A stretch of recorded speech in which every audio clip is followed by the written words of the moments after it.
Guys, pay close attention, because what's happening behind the scenes looks very different from the official statements, and the region is quietly simmering. Trump and Netanyahu, 3 hours and no agreement? A closed-door meeting at the White House lasted 3 full hours. Afterward, Trump stepped out and said there was no agreement and that he remains committed to continuing negotiations with Iran. The obvious question is, can a meeting of that magnitude really end with nothing? Especially when one side is Trump, known for his maximum pressure strategy, and the other is Netanyahu, who consistently warns about the Iranian threat. The tone of the statements is calm, but the signals are not. Unusual military movements. At the same time officials speak of de-escalation, reports have emerged of increased U.S. military activity in the region. Massive cargo planes have arrived at Gulf bases, and air defense systems have been placed on high alert. There are discussions of repositioning defensive assets and boosting air power to counter fast boats and drones, tools often associated with Iranian operations in the Gulf. Naval presence may also be expanding.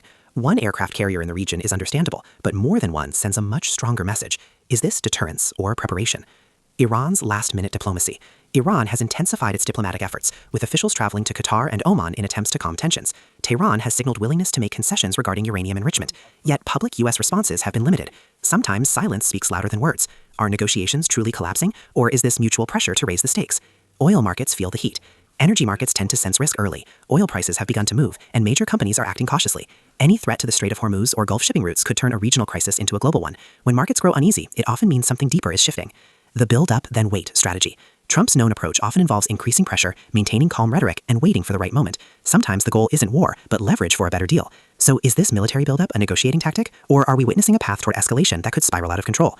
The region has stood on the brink many times before, often stepping back at the last moment. But this time, the buildup feels larger, the rhetoric quieter, and the uncertainty greater.